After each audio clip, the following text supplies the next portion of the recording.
ప్రియమైన సహోదరీ సహోదరులకు ప్రభువు పేరిట వందనాలు.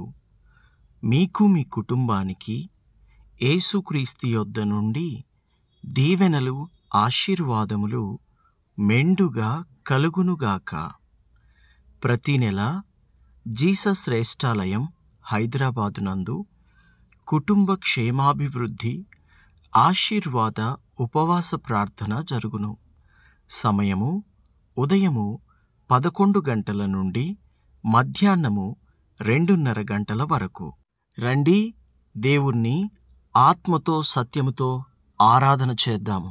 అనారోగ్యము నుండి విడుదల కొరకు, అప్పుల నుండి విడుదల కొరకు, నిరుద్యోగము నుండి విడుదల కొరకు, మంచి ఉద్యోగము కొరకు, వివాహము కొరకు, గర్భఫలము కొరకు, నిందలు తొలగిపోవాలని, అవమానాలు తొలగిపోవాలని, బిడ్డల కొరకు, వారి చదువుల కొరకు, వారి క్షేమము కొరకు, బిడ్డలకు మంచి భవిష్యత్తు దేవుడు అనుగ్రహించులాగున స్థిరత్వము కొరకు, త్రాగుడు నుండి విడుదల కొరకు, బంధకాల నుండి విడుదల కొరకు, చాతబడి నుండి విడుదల కొరకు, సైతాను శోధనల నుండి విడుదల కొరకు, కుటుంబంలో భార్యాభర్తల మధ్య సమాధానము కొరకు, అందరితో సఖ్యత కొరకు, శాంతి నెమ్మది కొరకు, సమృద్ధి కొరకు, రక్షణ లేని వారి రక్షణ కొరకు, కుటుంబీకుల రక్షణ కొరకు, విదేశీ ప్రయాణాల కొరకు, విదేశాలలో ఉంటున్న మీ వారి క్షేమము కొరకు, స్వదేశములో ఉంటున్న మీ తల్లిదండ్రుల క్షేమము కొరకు, దేవుని ఆశీర్వాదముల కొరకు, దేవుని అభిషేకము కొరకు, నిత్యజీవము కలుగునట్లు ప్రార్థించుటకును, పరలోకపు ఆశీర్వాదములు మీ మీద కుమ్మరించబడినట్లుగాను, సొంత గృహము కొరకు, అవసరతల నిమిత్తము వస్తువాహనములు కొనుక్కొనుటకు, కోర్టు కేసుల నుండి విడుదల కొరకు, కోర్టు కేసులు కొట్టివేయబడినట్లుగాను, దయ్యముల నుండి దురాత్మల నుండి విడుదల కొరకును, దేవుని వెలుగు చూచునట్లు దేవుని కాపుదల కొరకును, పరిశుద్ధ జీవితము కొరకును, పరిశుద్ధ జీవితము కొనసాగించునట్లుగాను, దేవుని చిత్తము నెరవేర్చుటకును రండి, ఆత్మతో సత్యముతో ప్రభువుని ఆరాధన చేద్దాము. ప్రభువు కృపను పొందుకుందాము. దూర ప్రాంతములలో ఉండి రాలేనటువంటి వారు మీ ప్రార్థన అవసరతలను స్క్రీన్ మీద కనబడుతున్న 8106008166 ఈ నంబర్కి కాల్ చేసి మీ ప్రార్థన అవసరతలను తెలియచెప్పండి. మెసేజ్ ద్వారా కానీ, వాయిస్ మెసేజ్ ద్వారా కానీ, టెక్స్ట్ మెసేజ్ ద్వారా కానీ మీ ప్రార్థన అవసరతలను తెలియచెప్పండి. మీ పేరు, మీ సమస్య వ్రాసుకొని ప్రత్యేకంగా దేవుని యొక్క సన్నిధిలో మీ కొరకు ప్రార్థించడం జరుగుతుంది. దేవుడు తప్పక కార్యం చేస్తాడు.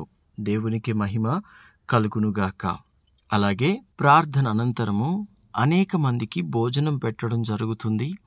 దేవుని యొక్క పరిచర్యలో మీ వంతుగా మీ కుటుంబం తరపున మీరు కూడా చేయివేయాలని ఆశపడినట్లయితే ఫోన్పే, గూగుల్ పే, పేటిఎం ద్వారా మీ కానుకను పంపి దేవుని యొక్క పరిచర్యలో మీరును చేయివేయండి.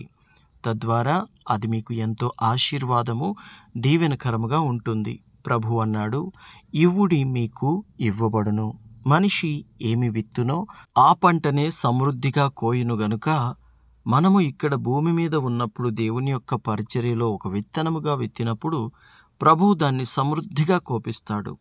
ఇహమందు పరమందు ప్రభువు ఆశీర్వాదాలు మీ మీద మెండుగా ఉంటాయి. దేవుడు మిమ్మును దీవించునుగాక. దేవుడు మీతో గొప్ప పంట కోయించునుగాక. ఆమేన్.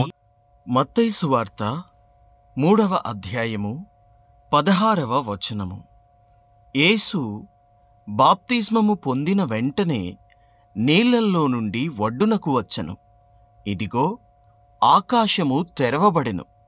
దేవుని ఆత్మ పావురము వలె దిగి తన మీదికి వచ్చుట చూచెను. And Jesus when he was baptized went upon straight away out of the water, and lo, the heavens were opened unto him, and he saw the Spirit of God descending like a dove and lighting upon him. దేవునికి మహిమ కలుగునుగాక. ప్రభువైన యేసుక్రీస్తు ఆయన మార్గములను సరళము చేయు యోహాను ద్వారా బాప్తిస్మము తీసుకొనుటకు వచ్చాడు.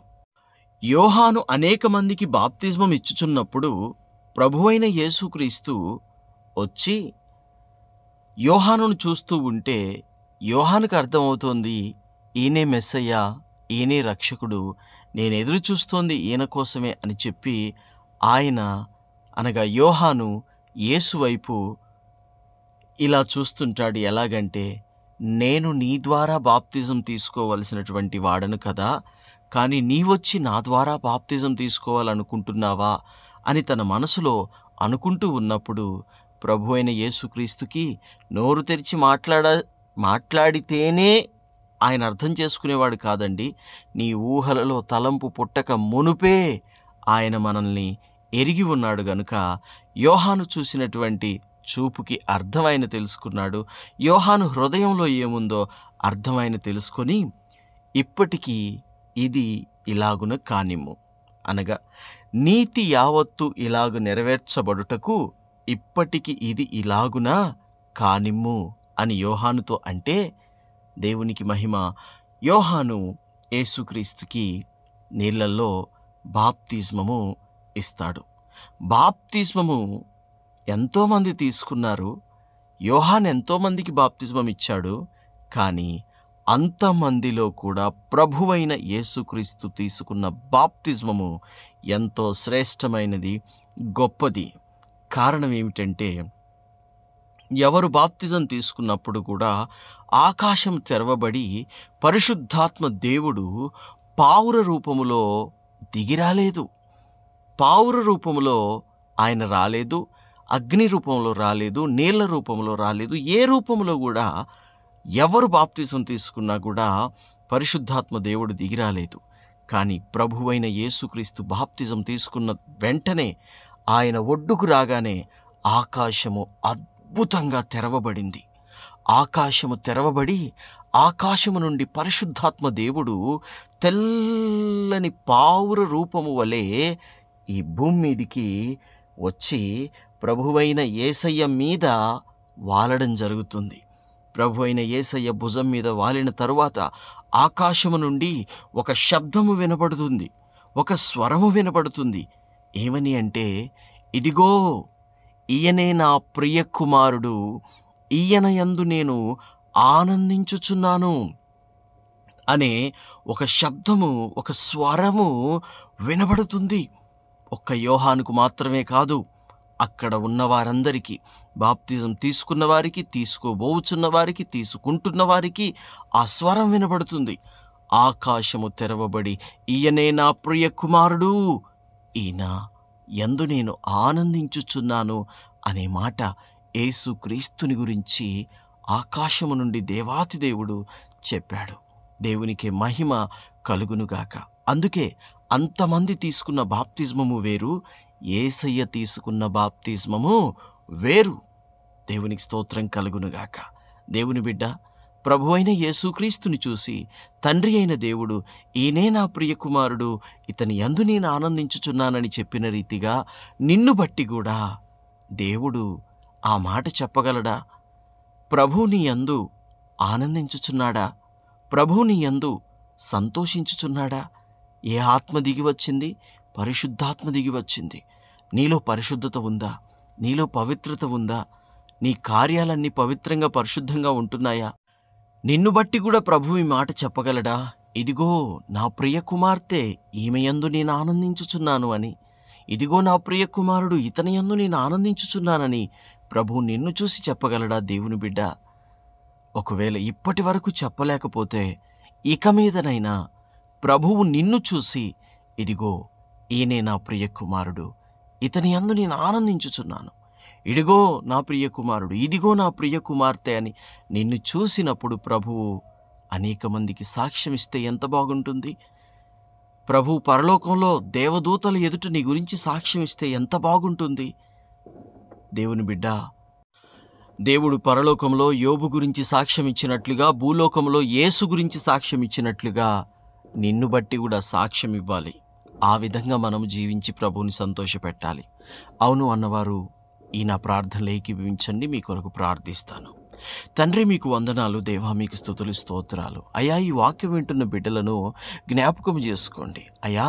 యేసయ్యను బట్టి నువ్వు ఏ విధంగా సంతోషించి సాక్ష్యం ఇచ్చావో, పరలోకంలో యోబును బట్టి ఏ విధంగా నువ్వు సాక్ష్యం ఇచ్చావో, అదేవిధంగా మమ్మల్ని బట్టి భూలోకంలోను పరలోకంలోను సాక్ష్యం ఇచ్చేటట్లుగా తండ్రి మీ నోటి ద్వారా ఇదిగో నా ప్రియ కుమారుడు, ఇదిగో నా ప్రియ కుమార్తె అని అనిపించుకునేలాగున మమ్ములను కూడా చెయ్యమని, అట్టి పరిశుద్ధ జీవితము మాకును ఈ వాక్యం వింటున్న ప్రతి బిడ్డకును అనుగ్రహించుమని యేసుక్రీస్తు శ్రేష్టమైన నామములో ప్రార్థించుచున్నాము తండ్రి. Amen, amen, amen.